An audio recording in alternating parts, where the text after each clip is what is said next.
के कार्यकर्ताओं ने प्रदेश की सेवा की, जनता की सेवा की, इससे प्रदेश में अलग छवि ने लोगों की। हमारी जो पार्टी है वो चौधरी देवीलाल के नीतियों का अनुसरण करने वाली पार्टी है, क्योंकि इस पार्टी का पौधा उन्होंने लगाया था। वो जहाँ राजनीतिक तौर पे गरीब की, कमज़ोर वर्ग की, किसान की, खेती करने वाले की, छोटे दुकानदार की, कोई जब उनके सामने दिक्कत आती थी, कोई कठिनाई से गुजरना पड़ता था, सरकार कहीं उनकी अनदेखी करती थी, तो वो फिर उन लोगों की लड़ाई लड़ते थे। और जहाँ उन्होंने अपने जीवन में राजनीतिक तौर पे कमज़ोर वर्ग के लोगों की मदद करके उनको राजनीतिक ताकत देने का काम किया, वहीं उन्होंने सामाजिक तौर पे भी लोगों में बहुत बड़ी जागृति पैदा करी। आप अगर थोड़ा सा पीछे जाकर के देखोगे, ओलावृष्टि से किसान की फसलें खत्म हो जाती थी, सरकार की तरफ से कोई पूछने वाला नहीं था। सन 1977 में जब वो मुख्यमंत्री बने तो ओलावृष्टि हुई और उन्होंने मुआवजे की शुरुआत करी फसल की। एक सामाजिक काम था कि कैसे उस किसान को जिसकी फसल परमात्मा ने ओलावृष्टि से ख़त्म कर दी, दोबारा वो अपनी खेती, उस ज़मीन को इस लायक बनाए कि भी अगली फसल उसमें अच्छी हो जाए और उसका खर्चा भी ना दे।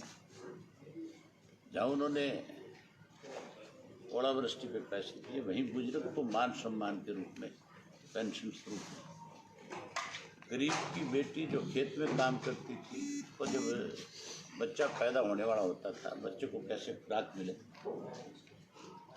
तो मजदूरी करने वाला खुराक कहाँ से खिलाएगा, इसके लिए जच्चा और बच्चा की स्कीम लागू करके उस दौरान 200-300 रुपये खुराक के भत्ते के रूप में देते। किसान के खेत के साथ जो दरखत था, जिसकी छाँव से फसल खराब होती थी, उसका आधा हिस्सा भी। अनेक उन्होंने ऐसे सामाजिक काम किए जो आज पूरे देश में लागू है। आज एक उदाहरण है, जहाँ कहीं भी हमारे पिछले 30-35 सालों से जब से मुझे इन चीज़ों की जानकारी है, इस 30 साल में कहीं कोई महामारी हुई, कहीं कोई जलजले आए, कोई जाड़ आए, कोई सूखा पड़ा, हमने अपनी पार्टी की तरफ से या कंबल भिजवाए, टेंट दिए, मेडिसिन दी, सूखा पड़ा तो तूड़ी भिजवाई। आज भी राजस्थान में बहुत सारा इलाका ऐसा है कि वहाँ के लोग इन दिनों में हमारे इलाके में आते हैं, अब खास करके आकर के मेरे से मिलते हैं और कहते हैं मुझे कि हमारे सूखा पड़ा हुआ है, हमें तूड़ी इस इलाके से इकट्ठी करवा के दिलाओ। जहाँ मैं और अपनी उधर गौशालाओं के लिए तूड़ियाँ इकट्ठी करवाता हूँ, वहाँ उनके लिए 100 ट्रक तूड़ी के हर साल देता हूँ। तो आज ये जो महामारी चल रही है, इसमें जहाँ सरकार की एक बड़ी जिम्मेवारी बनती थी, सरकार ने तो अपनी जिम्मेवारी निभाने की बजाय लोगों के सामने परेशानियाँ खड़ी कर दी। हमने सरकार का बहुत खुल करके साथ दिया था। इसमें हमने मुख्यमंत्री को यहाँ तक भी कहा था कि तू जो निर्णय लेगा, हम उसके लिए अपनी पार्टी के कार्यकर्ताओं को सोशल वर्कर के रूप में, एक वॉलंटियर के तौर पे सरकार के साथ खड़ा कर देगा। और हजारों बच्चों ने सोशल वर्कर के रूप में नाम लिखा, लेकिन सरकार ने बजाय लोगों तक हर चीज़ पहुँचाने की, लोगों के सामने कठिनाइयाँ खड़ी करनी शुरू कर दी। किसान की फसल खेत की आई हुई है, आज भी किसान जो है इस बात के लिए परेशान है कि उसकी बेची हुई फसल का जो मूल्य वो अब उसको कब मिलेगा। प्राइवेट बैंकों के हाथ में सारी कमान सौंप दी, ऑनलाइन सिस्टम बना दिया, किसान को कह दिया कि HDFC बैंक में जाके खाते खुला दें। उसकी ब्रांच कोई गांव में थोड़ी है, वो तो शहरों में है। और गांव का आदमी अगर 30 किलोमीटर 25 किलोमीटर का सफ़र करके शहर में जा कर के खाता खुलवाता है, तो फिर उसके एक डंडा इस बात का है कि लोग सोशल डिस्टेंस बना करके रखें। अब सोशल डिस्टेंस कैसे बनेगा जब इस तरह के फरमान जारी होंगे। अब तो सरकार ने एक नया और आदेश जारी किया है कि धान जो है आप अपने आधे खेत में लगा सकते हैं, आधे से ज़्यादा में लगाओगे तो हम आपकी फसल नहीं खरीदेंगे। पंचायत की ज़मीन ठेके पे लोगे तो उसमें धान नहीं लगा सकते। अब तो किसान को सरकार ये बताएगी कि तुम हमारी मर्जी से खेती करोगे, हमारी मर्जी से बेच के आओ। तो जहाँ हम ये मान के चलते थे कि इस देश को आज़ाद कराने में सबसे ज़्यादा बड़ी भूमिका अगर किसी की रही है तो देहात के आदमी की रही है, खेती करने वाली की रही है। उसने अपने छोटे छोटे बच्चों को छोड़ करके उस लड़ाई में योगदान दिया है और उन पे भी इस तरह की चीज़ें थोपी जा रही। मुख्यमंत्री पिछले 7 महीने के अपने इस कार्यकाल का आकलन करके देखें। इस 7 महीने में जहां लोगों को ये उम्मीद थी कि हमें कुछ मिलेगा, लगातार 7 महीने से दुखी परेशान है। अगर जल्दी इनकी पेमेंट नहीं करी तो फिर हमें कुछ सोचना पड़ेगा इसके बारे में। जहाँ ये फरमान जारी किए गए धान वाले, मैं पार्टी के सब लोगों से बातचीत करूँगा और इस पर भी एक बड़ा फैसला लेंगे। हम किसान को मरने नहीं देंगे किसी कीमत पे, ना किसान को सरकार से दबाने देंगे। ये जो सरकार आज दबाव बना करके किसान को कमज़ोर करना चाहती है, फिर तो इस कोरोना की महामारी का डर भय आज जो बैठा रखा है, इससे लोगों को उभारना पड़ेगा, बाहर ले आना पड़ेगा। 100% लोग सड़कों पे आ जाएंगे। ये तो घर में बाढ़ के मारना चाहते हैं, कोरोना तो मारेगी कि नहीं मारेगी। अगर वो अपनी मर्जी की फसल नहीं बो पाएगा, बेच नहीं पाएगा तो मर गया कि नहीं मर गया। इसके लिए जरूरी है कि इस वक्त के अंदर, जैसे प्रधानमंत्री ने कह दिया कि मैं 20 लाख करोड़ रुपया दूंगा, कहीं धरातल में दिखता है एक पैसा भी कहीं आया है? जो हमारा पैसा है वो भी खा गया। किसान का पैसा आज जो है 1 महीने से सरकार अपने पास ले बैठी है, उसका ब्याज खा रही है। किस तरह की लूट है। आज जहाँ अपोजिशन की जिम्मेवारी बनती थी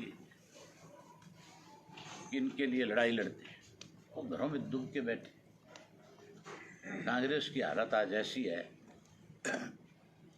कि कोई भी कांग्रेस का एक एमएलए, कोई कांग्रेस का सीनियर लीडर आज कहीं लोगों की जो समस्याएं उनके बारे में चर्चा नहीं करता। कम से कम अपनी ये जिम्मेवारी तो निभा दें वो लोग कि आप जैसे साथियों को बुला करके खुल के कह तो दे कि भी हम इस तरह से किसान की दुर्गति नहीं होने देंगे।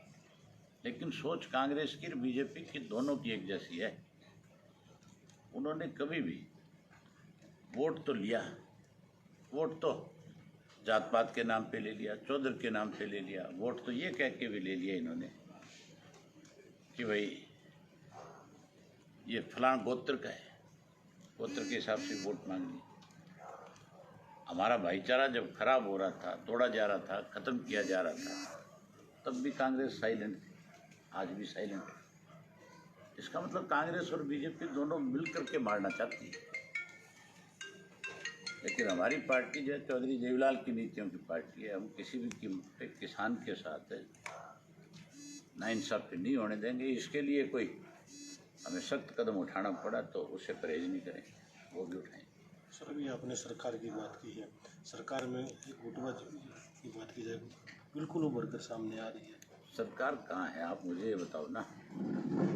सरकार के अंदर चीफ मिनिस्टर की कोई मंत्री नहीं सुनता, मंत्रियों के आगे अधिकारी नहीं सुनते।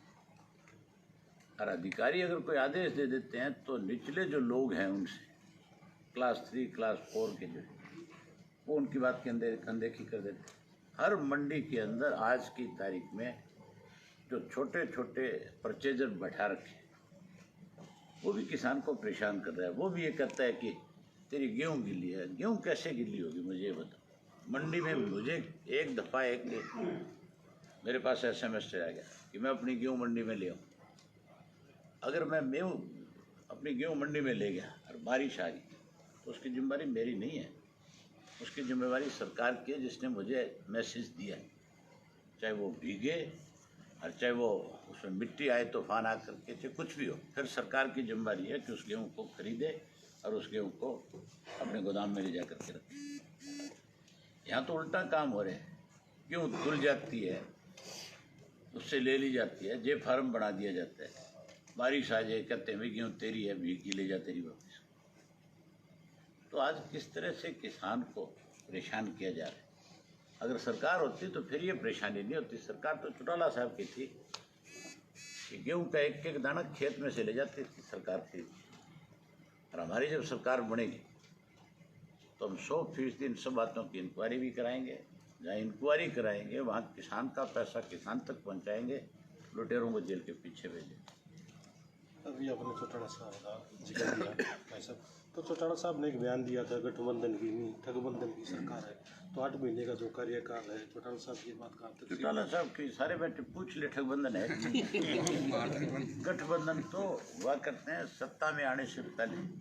गठबंधन का मतलब है कि दो पार्टियों ने गठबंधन करके चुनाव लड़ा।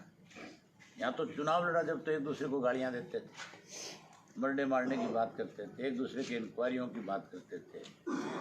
मनोहर लाल खट्टर पप्पू कह करके बोलता था, ये कुछ और कहते थे। मैंने विजकीर दुष्यंत की बहुत सी ऐसी आपस में डिबेट्स देखी है जिसमें ऐसे लग ही नहीं होता कि दो पॉलिटिशियन बैठे, यूँ लगता था जैसे दो दुश्मन बैठे हैं आमने सामने। आज वो इकट्ठे बैठते हैं। तो इसका मतलब ये है कि ठगों का टोल इकट्ठा हो गया, लूटने वाले इकट्ठे हो रहे हैं। सर, प्रदेश में आज 2-3 चीज़ों की बहुत चर्चा है। एक तो शराब का मामला कुछ ज़्यादा उलझा हुआ है। किताबों की दुकानें नहीं खुल रही है लेकिन शराब के ठेके जरूर खुले हैं, क्या मानते हैं? मंदिर खुल गए, मंदिर नहीं खुले हैं, जो भी है जरूरी जो चीज़ें हैं वो नहीं खुली। हमारी आस्था मंदिर में भी है। अब हर आदमी जो है 100% अपना सुबह शाम का भोजन लेने से पहले भगवान को याद करते हैं। हम तो मंदिर में भी नहीं जा सकते। और सरकार वाले जो है उनका जोर दारू पे, इनका बस चले तो मंदिर में भी दारू के ठेके खोल। घोटाले भी कहीं ना कहीं खुल के सामने आ रहे हैं। खुद कुछ ऐसे नेताओं का भी इसकी नाम- जांच दी गई है। इसके लिए एक SET बनाई है, SIT नहीं। जिस अधिकारी की ड्यूटी लगाई है सरकार, कल को उसके ऊपर किसी किस्म का दबाव बना सकती है। मैं कल जाऊंगा, प्रेस कॉन्फ्रेंस करूंगा, उसमें खुल के कहूँगा जिस सेक्रेटरी की जिम्मेवारी लगी है, जो SCS है इसका, ACS जो है PC गुप्ता, उसको अपने आप को विड्रा कर लेना चाहिए। उसको इस पचड़े में नहीं पड़ना चाहिए। इसकी SIT से ही इंक्वायरी होनी चाहिए।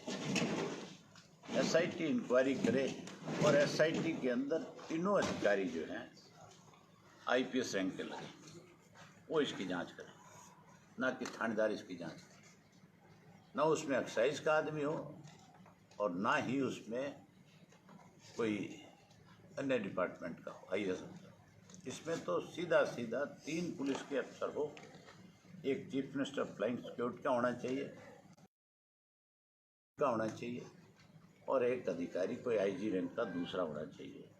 वो तीनों जांच करे, तब जा कर के कोई इस चीज़ का सही मायने में पता लग पाएगा। बहुत सारे अधिकारी ऐसे हैं जो इसमें शामिल हैं। बहुत सारे अधिकारियों के नाम जब सामने आने लगे तो उस भूपेंद्र सिंह दैया को इसलिए ले जाके मेडिकल में एडमिट करा दिया कि इसको हार्ट की शिकायत होगी। हार्ट की शिकायत उसको पहले नहीं हुई। तो जब दारू के ट्रक ले आकर के बेचा करता था तब तो कभी तकलीफ नहीं थी। ये तकलीफ हुई नहीं, कराई गई है ताकि किसी तरीके से वो 4-6 दिन का जो रिमांड था वो ख़त्म हो जाए और इस बात पे पर्दा डाल दिया जाए। इसकी इंक्वायरी ढंग से होनी चाहिए, तभी जा कर के सारी चीज़ सामने आएगी। क्या इसमें कुछ सरकार के नेता या जो बड़े बड़े पदों पर बैठे उनका भी? चौधरी भूपेंद्र सिंह हुड्डा जब कभी आपको मिले तो उनसे पूछना कि क्या भूपेंद्र सिंह दैया को जानते हो आप? अगर वो ना करे फिर मेरे पास आना, सबूत के साथ दिखाऊंगा कि ये किसका खासम खास